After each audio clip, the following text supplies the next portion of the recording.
Ce n'est pas la pauvreté, c'est la mentalité qu'il faut guérir, mon frère, ma sœur africaine. Est-ce que la diversité culturelle en Afrique est notre force réelle, vu le contexte actuel des faits, aussi de notre préhistoire? Je t'invite à répondre à cette question en commentaire si tu le souhaites ou bien dans ton coin confortablement chez toi. Et à mon humble avis, je pense que ce n'est pas le cas. Si c'était le cas, pourquoi il y a toujours des tensions lors de nos différentes élections présidentielles par exemple? Si c'était le cas, pourquoi il y a toujours des clashs sur les réseaux sociaux entre différentes ethnies ou bien entre ressortissants de différentes ethnies? Si c'était le cas, pourquoi certains mettent sur pied des projets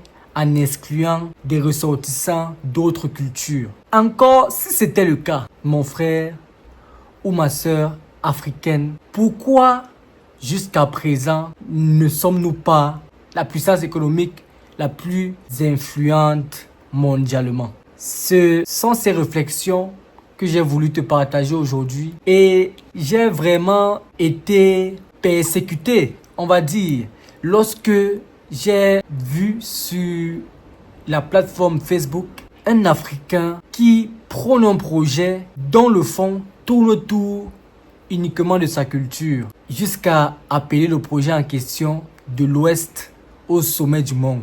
Parfois, je me demande ce qui nous arrive, mais bon, il a ses raisons et peut-être il pense qu'on ne comprend pas le fond de son projet. Pourtant, il y a de fortes insinuations en arrière, sauf que peut-être il ne se rend pas compte. C'est le message que j'ai voulu te partager aujourd'hui et je t'invite vraiment à orienter ton cerveau vers des solutions concrètes pour que nous puissions briser l'ego qui nous freine vers ce chemin dont nous sommes obligés d'y aller, qui est celle de mettre l'Afrique au-dessus de nos égos.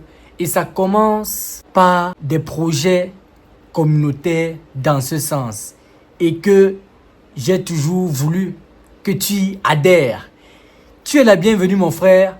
N'hésite pas de nous rejoindre le plus tôt possible. Merci.